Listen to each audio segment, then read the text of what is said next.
Baik, selamat pagi. Berjumpa dengan saya lagi, Muhammad Jakfar, dalam mata kuliah Kalkulus Diferensial UNESA. Ya. Kali ini kita ingin membahas mengenai teorema-teorema limit fungsi. Jadi, sasaran kuliah hari ini itu adalah kita ingin paham apa aja sih teorema-teorema limit fungsi, gitu ya. Yang kedua, kita ingin menerapkannya dalam menyelesaikan masalah terkait limit fungsi. Oke, yang pertama kita ingin berkenalan dengan teorema limit utama. Misalkan di sini n bilangan bulat, ya, k itu adalah konstanta, f dan g itu punya limit di c. Maka berlaku, limit dari suatu konstanta itu untuk x menuju berapapun sama dengan konstanta itu sendiri. Ini ya, sifat yang pertama. Sifat yang kedua, limit dari x untuk x menuju c itu ternyata sama dengan c, gitu ya. Tentu ini diperoleh seakan-akan kayak mensubstitusi gitu ya. Tapi tentu tidak diperoleh dari atau dengan cara substitusi. Karena limit suatu fungsi itu kan beda dengan nilai suatu fungsi, gitu ya. Sifat nomor 3, limit dari suatu fungsi yang dikalikan skalar itu sama dengan skalar kali limit fungsi tersebut. Ini seakan-akan kalau ada skalar di sini, dia bisa keluar dari limitnya, gitu ya. Sifat nomor 4 dan 5, di sini saya sengaja tulis dalam satu pernyataan ya. Ini maksudnya sifat nomor 4 terkait penjumlahan, sifat nomor 5 terkait pengurangan. Jadi sifat nomor 4 itu bunyinya adalah limit dari jumlah dua fungsi f dan g itu sama dengan jumlah dari dua buah limit fungsi, limit f dan limit g, gitu ya. Sedangkan sifat nomor 5 berarti limit dari pengurangan dua buah fungsi itu sama dengan pengurangan dari limit fungsi, dari dua buah limit fungsi, gitu ya. Sifat nomor 6 ternyata juga berlaku untuk perkalian, yaitu limit perkalian dua buah fungsi sama dengan perkalian dua buah limit fungsi. Dan sifat nomor 7, limit pembagian dua buah fungsi sama dengan pembagian dua buah limit fungsi. Namun khusus pembagian ini ada syarat, yaitu penyebutnya limitnya nggak boleh sama dengan 0, gitu ya. Sifat nomor 8, limit dari perpangkatan suatu fungsi itu sama dengan perpangkatan dari limit suatu fungsi. Ini seakan-akan kalau bentuknya perpangkatan gini, si limitnya bisa masuk ke dalam pangkatnya, gitu ya. Sifat nomor 9 juga, limit dari akar n suatu fungsi itu sama dengan akar n dari limit fungsi. Ini juga seakan-akan limitnya bisa masuk ke dalam akar. Ya. Khusus nomor 9 ini ada syarat. Jika n genap, maka limit f di c harus lebih dari 0, gitu ya. Nah, karena ini teorema, berarti kita harus bisa membuktikan dong ya. Di sini saya tidak akan membuktikan semua 9 sifat ini, saya hanya milih salah satu untuk dibuktikan. Nah, sekarang saya akan membuktikan sifat nomor 3 aja ya. Buktinya sebagai berikut. Nah, di sini misalkan limit f di c sama dengan L, maka berdasarkan definisi formal limit berlaku untuk setiap epsilon lebih besar dari 0, pasti ada delta yang lebih dari 0, sehingga nilai mutlak x min c yang kurang dari delta dan lebih dari 0 itu berlaku nilai mutlak fx min L kurang dari epsilon. Nah, di sini untuk setiap epsilon yang lebih besar dari 0 berlaku berikut, gitu ya. Nah, kalau gitu kita pilih aja epsilonnya adalah Atau kita ganti saja epsilonnya adalah sebagai epsilon per nilai mutlak K. Boleh dong, karena ini lebih dari 0 gitu ya. Maka pasti ada delta 0 yang lebih dari 0. Sehingga untuk setiap nilai mutlak X min C yang kurang dari delta 0 dan lebih dari 0, berlaku nilai mutlak Fx min L kurang dari epsilon per K. Nah, akibatnya maka nilai mutlak Kfx min Kl ini nanti akan sama dengan ini. Ya, sifat distributif masing-masing K-nya dikeluarin. Nah, kemudian nilai mutlak kedua makhluk ini dipisah jadi nilai mutlak K dan nilai mutlak Fx min L. Ya. Nah, kita tahu untuk delta 0 ini berlaku nilai mutlak Fx min L kan kurang dari epsilon per nilai mutlak K. Jadi ini ya berarti kurang dari ini dong ya. Kemudian dicoret, habis nilai mutlak K, diperolehlah epsilon. Jadi nilai mutlak Kfx min Kl kurang dari epsilon. Ini artinya apa? Ini artinya pembuktian limit secara formal dari limit Kf di C sama dengan KL dong gitu ya. Dan kita tahu sendiri bahwa KL di sini bisa kita tulis sebagai K kali limit F di C. Karena si L adalah limit dari F di C. Itulah pembuktian untuk sifat nomor 3. Oke. Nah, sekarang penerapannya. Gimana Pak penerapannya? Oke. Penerapannya adalah salah satunya ketika kita diminta untuk menghitung ini, limit ini. Hitunglah limit 2x pangkat 4 untuk x menuju 3. Caranya gimana? Ya kita gunakan sifat-sifat tadi ya. Oke. Kita gunakan sifat-sifat tadi. Yang dimintakan ini ya. Ini. Gunakan sifat nomor 3. Sifat nomor 3 tadi apa? Skalar seakan-akan bisa keluar dari limit.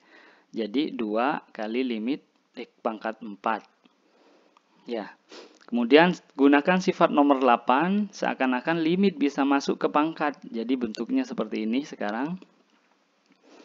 Nah, gunakan sifat nomor 2. Ya, berapa limit X untuk X menuju 3? Ya, 3. Jadilah ini. Oke. 2 kali 3 pangkat 4, yang tidak lain adalah 162. Contoh selanjutnya, misal disuruh menghitung limit X menuju 4 dari akar X kuadrat plus 9 dibagi X. Ya, kita gunakan sifat-sifat tadi ya. Jadi, limit ini yang kita cari. Oke. Gunakan sifat nomor 7, yaitu limitnya bisa kita pecah ke pembilang dan penyebutnya ya. Ini boleh. Kenapa? Karena limit dari penyebutnya nggak sama dengan 0 ya. Kemudian gunakan sifat nomor 9 dan sifat nomor 2. Limitnya bisa masuk ke dalam akar gitu ya. Bisa masuk ke dalam akar. Dan ini kan sama dengan berapa? 4 langsung ya sifat nomor 2. Limit X menuju 4 ya sama dengan 4. Selanjutnya gunakan sifat nomor 4. Yaitu sifat nomor 4 apa? Limit bisa dipecah terhadap penjumlahan dua buah fungsi ya. Dapat ini. Kemudian lanjut gunakan sifat 81 diperolehlah ini.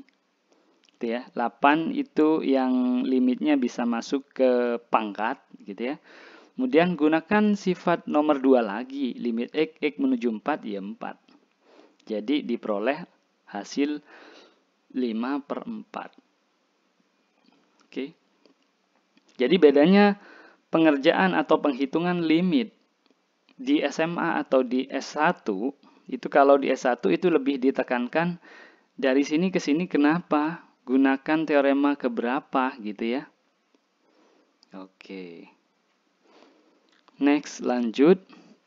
Teorema yang kedua yang akan kita kenalkan gitu ya adalah teorema substitusi.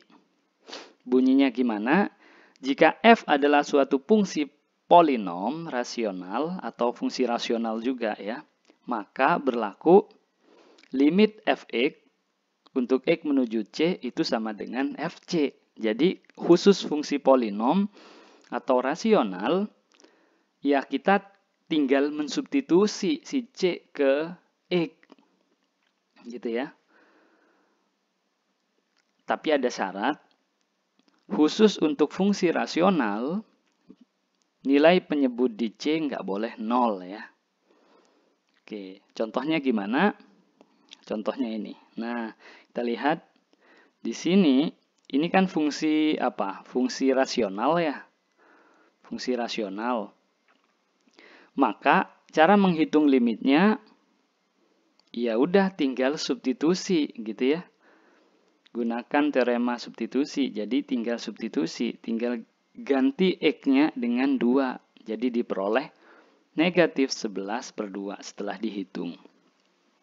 Nah Pak, kalau soalnya seperti ini, kita lihat, kalau kita langsung substitusi, gunakan teorema ini misal, maka nanti penyebutnya kita lihat kalau disubstitusi, kan jadi 0 ya. Berarti nggak boleh dong pakai teorema ini, karena teorema ini syaratnya penyebutnya nggak boleh bernilai 0. Terus gimana Pak? Artinya kita pakai teorema yang lain. Tidak boleh menggunakan teorema ini. Ya. Teorema apa yang bisa kita gunakan? Ini, teorema kesamaan hampir di mana-mana. Bunyinya, jika f x sama dengan gx, untuk semua x dalam interval buka yang memuat C, kecuali mungkin pada C sendiri. Nah, ini seakan-akan fungsi f sama dengan G, tapi mungkin tidak pada C, jadi hampir sama gitu ya. Dan limit G ada, maka limit f juga ada. Dan nilainya sama dengan nilai limit G. Gitu ya. Contoh, nah ini soal tadi yang tidak bisa digunakan teorema sebelumnya. Limit dari ini tentu nggak bisa substitusi langsung dong ya, karena penyebutnya hasilnya 0.